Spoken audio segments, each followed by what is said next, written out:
This great Hollywood director has a passion for passion.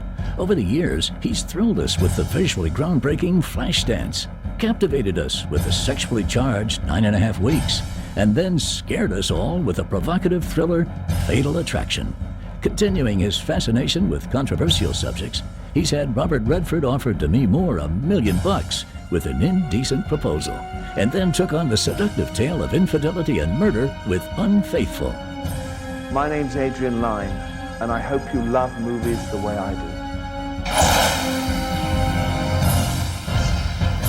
I think maybe my dad sort of instilled a love of the movies. He would go 2 or 3 times a week, you know.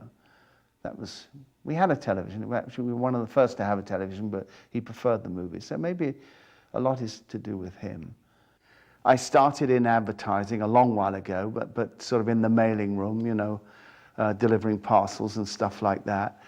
And I worked as an assistant, a kind of a tea boy for different people. For people like John Schlesinger, I watched direct cigarette commercials years ago in the 60s.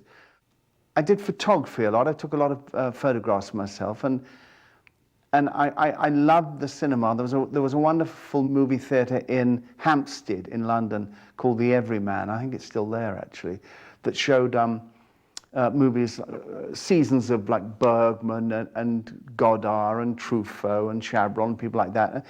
And I remember waiting for a new film by one of these directors with incredible excitement. And I don't think it's quite the same thing now. Eventually I started working in America, and I was doing a commercial for Levi's, I think. And I met David Putnam, who I kind of knew fairly well. And he literally threw me a script of Foxes, which was about kids growing up in the San Fernando Valley, and said, "You won't do it." He said, "It's for an American director." He said, "But read it and tell me what you think." So I liked it. I thought it felt authentic, and got to do it. After a long, long period of vacillation, people saying, humming and hawing. And I always remember, and I kind of treasure it actually, I always remember Putnam, we were in a meeting, getting up and screaming. Nothing made any sense what he said, but he showed such passion to do this thing and to kind of cut through this awful sort of red tape, you know, the studio red tape, that it got made. It finally got made for next to nothing, you know, but it did get made, and it started me off. It was incredibly, I found it very difficult doing Foxes because I'd kind of developed a technique, if you like, and I was my own cameraman pretty much. I would always operate myself. And so you evolve a way of doing stuff, of camera moves that last 3 seconds or 5 seconds or 6 seconds or whatever. And of course it's much too short for a feature film.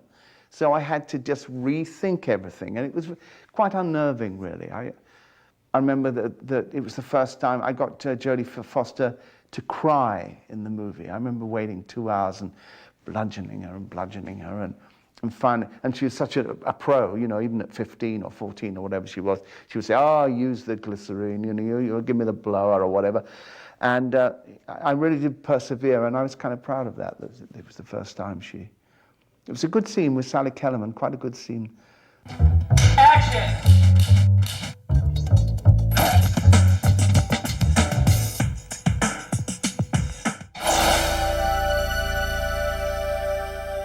There was a lady called Dawn Steele who was an executive at Paramount, who I knew. I don't quite know why, but I knew her. And this was while I was trying to develop this project called Starman with Michael Douglas. That's when I first met Michael Douglas, actually. And I went out to lunch with her, and she said, "You've got to do this movie."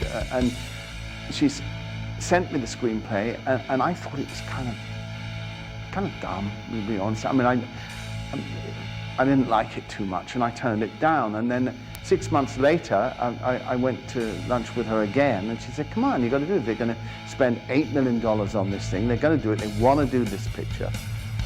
And I remember thinking, maybe I can do something with the dances, make the dances really interesting, you know. I was in France, as usual, because whenever I don't shoot, I always live in France. I live in Provence, in the south of France. And you know, people send me scripts and novels and stuff, so I get a kind of a stream of stuff coming, really. And I read this Indecent Proposal, and it wasn't a wonderful script, but I thought it was a great idea. And I rang up Sherry and I said, you must read this because it's a terrific idea. And she wasn't aware of it. She was at Paramount still, and at that stage she hadn't read it. And she then rang me back and very excited about it. I thought the idea of whether you would make love to somebody, whether you could agree as a family unit, if you like, to do it as a one-off, you know, to sleep with somebody and get this $1 million that would save your ass, you know, that would get. I thought that was a great premise, really. I spoke to Tracy Jacobs, who was a literary agent, and I've been getting such dreck and reading such awful stuff. I said, isn't there something that you know, that you've read that is special and that hasn't been made?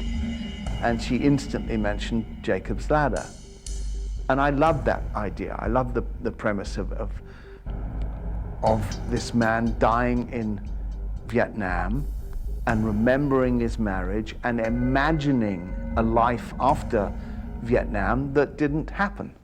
It just happened in his mind while he was dying. And obviously there's the reveal at the end when you see that he died in Vietnam. I would say about 9.5 weeks first, that everybody I talked to said the idea of making a sadomasochistic love story, quotes, is like committing professional suicide. They said you've got to be nuts to do it. But as I say, I love the novel, and with respect to that scene, it did happen in the novel. His idea, he blindfolded her and fed her different stuff, and she didn't know what she was going to get in her mouth. You know what I'm saying? Whether it's going to be peppers or ice cream or whatever. But we tried to cut it in a kind of a logical way, and it was a disaster. And it was only when I cut it to that track, I Love Bread and Butter, or what it was called, I forgot what it was called, that it suddenly started working and was kind of fun and sort of got the, as I say, the sense of the fun of the scene. And I wanted it to be not just erotic, I wanted them to be like kids. You know, because it wasn't just about the sex, really, although of course that was a strong element. It was about him looking after her, stimulating her. It was an interesting idea, I think. You're a sick little girl, pal. Why? Sick girl. Why? Stanley Jaffe sent me the screenplay when I was in Provence, in France, the screenplay of Fatal Attraction. And I sat down and I started to read it on the steps of inside the house. I mean, really, I live in the middle of nowhere in Provence, you know. So I started reading this thing, and I was still there an hour and a half later when I finished it. And I went into my wife and I said, I absolutely have to do this. I said, unless I screw it up, this is just huge. I mean, I knew it was. By this time, Michael Douglas had been cast. And by the way, I think it was a big advantage for me working with him because I knew him quite well, because he had been the producer on Starman, and so I'd been very close to him for about 6 months. Anyway, we had heard that Glenn Close was very anxious to test for it. And I thought, well, she's all wrong, you know, because all I'd really seen was Garp up to that point, you know, when she's always played kind of stay-at-home people, sort of sweet people, you know. But she was so persistent, she said, I want to test for this thing, that I did. You know, I tested her with Michael, and then it became apparent very quickly, really. And I'd also heard that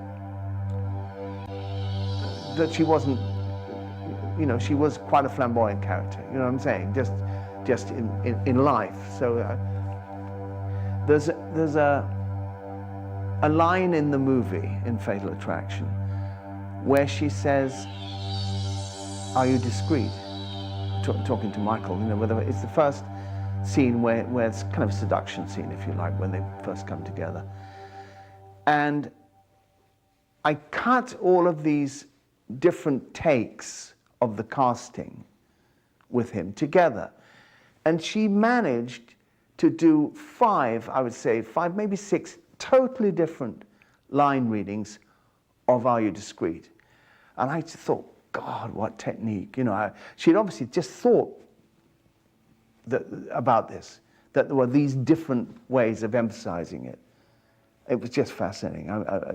It's exciting to work with an actor like that. Cut! And cut!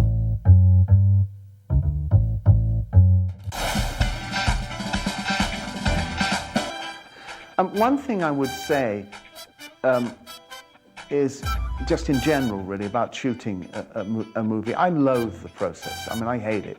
I think everything combines to make people frightened. And the whole idea of the clapper going on at the beginning of the take and somebody yelling for silence. And so I try and make the difference between shooting and not shooting very little. I try and I rarely say action, for example. I quite often put the clapperboard on the end because then you don't have this mini drama frightening me, the director, frightening the actor, frightening everybody, really. And then it becomes more of a kind of a reality, hopefully. I think one of the interesting things about the movie was that there was a kind of an unease between Mickey Rourke and Kim Basinger, which I kind of played on. And what the ground rules, if you like, for when we were shooting was that they would never talk to each other than through the movie. So I wanted this sense of her being off balance and sort of wary of what was going to come next in the relationship. And we shot it pretty much sort of in order. And so she just kind of lived via the movie, and I think because of that it worked, really. And he's such a fascinating actor to work with. I mean, he's enormous fun, you know. He's just endlessly sort of imaginative, and he would change the dialogue on her and always keep her fresh, you know. And stand by and action! I know a lot of actors think I kind of beat them up, you know, that I do a lot of takes, but I think you have to come out of a movie at the end knowing I tried everything. I beat this thing mercilessly to death, so that if it's no good, I've got only myself to blame, not that I didn't try that or didn't try this. I've always tried to avoid pretty much love scenes in bed because it's sort of expected. And I think that the kind of frenetic excitement and spontaneity about making love somewhere else, wherever they are, I feel like. I mean, for example, in Fatal Attraction, they make love with her sitting on the edge of a sink in the kitchen, and I remember thinking that, oh, that's great because there's lots of possibilities. You know, she can turn the faucet on, she can slosh water on her breast or whatever, which she actually does. The idea of the kind of crockery and plates and stuff clanking around in there also is funny, the noise. And I think it's very important in a love scene that you give the audience something to laugh at, otherwise they'll laugh at you. And that's very dangerous. The moment they start tittering, you're dead. So give them something to laugh at. Like, for example, Michael Douglas is, he's trying to, after I guess in the middle of them making love, he tries to carry her across the room and he can't get out of his pants, you know, he's kind of hobbling, and Michael is real good at comedy, you know, so it was very sweet, you know, and again, there's a kind of release for the audience, they laugh. I remember Anne Coates, the editor, saying, I'm trying to cut this scene, the scene of Diane Lane for the first time with Olivier Martinez, her lover. She said, I can't make it work. And just off the cuff, it was curious because I was shooting another scene. I said, well, why don't you try and do it as flashback? You know, intercut with her in the train. And she was so good in the train. And she really was magical in the train, actually. I mean, with the way she was kind of, you saw everything. You saw the guilt, you saw the excitement, you saw the sadness, you saw the hysteria, and all sort of in total quiet. It's funny. I mean, it was just an extraordinary performance, really, from Diane. It's an agonizing process, I would say, directing. It's hell, so much of it. I mean, so much of it is just staying on your feet, you know, with rare moments of joy. I mean, it's like going to war, I always think. I mean, you have to assume, you have to come from a point of view of total paranoia, and that way I think you won't be disappointed. I mean, in a sense, I always think that the producer, and they'll all hate me for this, but I always think that the producer is the enemy, really, because the producer wants this movie to come out on time, in budget, and of course they want the movie to be good, but they want it to be good less than you do. You want to squeeze every ounce of time out of them, every take, you know what I'm saying? I mean, that's your only, you just have to make it good. Well, I would say the best thing is rushes. I think when the rushes are good, there's nothing better on earth, better than sex, better than anything, really. I mean, actually maybe not, but it's extraordinary. When you see good rushes, you are elevated, you're up there. I mean, because it's better than the cut, because anything is possible with this scene. When you come to cut it, of course, it's not. And then you think, oh God, what am I going to do? But the rushes, when they're good, is just fantastic. I've never had an actor in dailies in 20 years. I think it's a terrible mistake. Because I think it's so easy for them to say, oh, I look pretty good from this side, and start to favor that side, or God, you know, that expression's dumb or whatever. You know what I'm saying? I think it's, and also I think for a director, it's incredibly important, I think, doing rushes to let off steam. It's a way of getting it out of you. It's like therapy, really, a little bit, I think, rushes. He's the only real movie star I've ever worked with, actually. I mean, I think he's one of the very few movie stars. And I'm like a groupie, really, about that. I mean, he would walk onto the set, and he has a way of walking that is just wonderful. This guy walks like nobody else on earth walks. He has a kind of, he just walks beautifully, actually. And I remember on the set, I'd be talking to somebody or whatever, and Redford would come on the set, and the whole place would go to a hush. Unbelievable. Nobody would say anything, and I would know that he had walked on the set behind me without even looking. It's weird. He tells a great thing about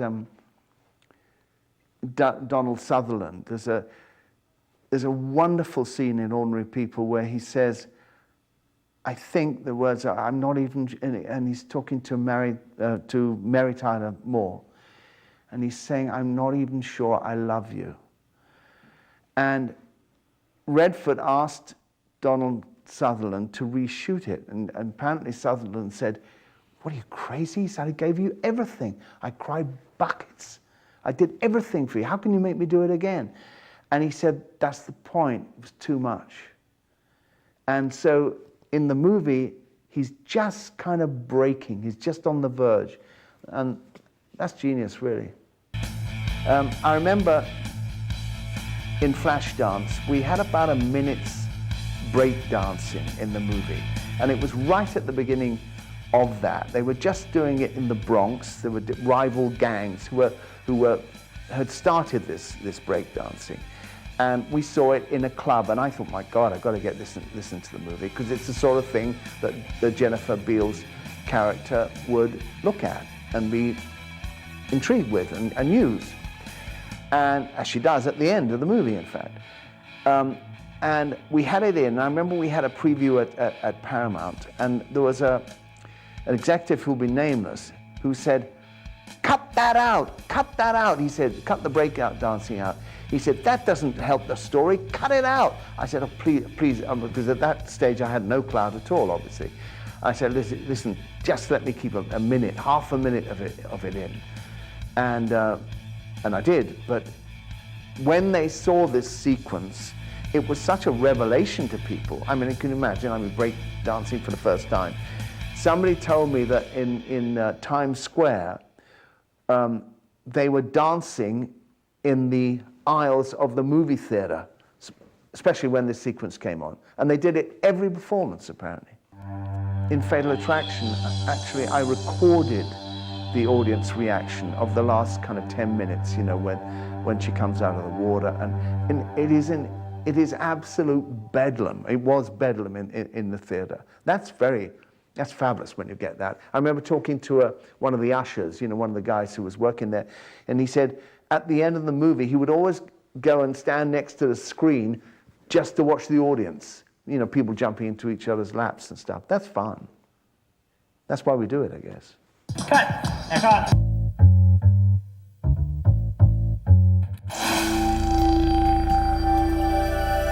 I think it's the best thing I've done, to be honest, Jacob's Ladder. And what's interesting was that it dealt with devils and angels and all of those, and heaven and hell and all of that complex stuff that we have kind of images of because we've read books. We've seen hell as a staircase going to heaven with, you know, with pillars and clouds forever and angels all the way up. And this is actually the way it was written by Joel in his screenplay. And we've had wonderful arguments and kicking and screaming kind of rouse him. And his idea was very much a Judeo-Christian idea of what heaven was. And I wanted to somehow do it so that it was sort of, so that you hadn't seen it before. So at the end of the movie, when the boy goes up the stairs of his own house to heaven with Tim Robbins, I thought the idea of home being heaven was a nice idea. But I love working with actors. There was a moment in Jacob's Ladder when he's in hell. He's in a kind of a hospital where they're telling him that he's dead, and he says, "I'm alive," he says. And I remember walking across a parking lot with him afterwards, and his eyes and cheeks were like bloodshot from raging in this scene. And I remember saying to him, we were walking across the parking lot, and I remember saying, "You were good." And there was a long pause. He says, "I know." And it was great, man. And for a moment, I really loved the guy. You know, I mean, not in a sexual way. It was just, people cannot imagine how you feel, you know, when somebody has given that much for you. It's an amazing feeling. No, it's a wonderful feeling when a movie catches people's imagination and they talk about it. I mean, your one desire really is for them not to have forgotten your movie by dinner time, you know, but to be talking about it over the water cooler the next day, you know. If you want something enough, you'll get it. I mean, I know it's true. If you are totally obsessive, if you're totally single-minded, if you're a little bit nuts, really, I think you have to be a little bit nuts, then I think you will pretty much get there. If you know, obviously you had to have some talent, but I think it's, I know it's possible.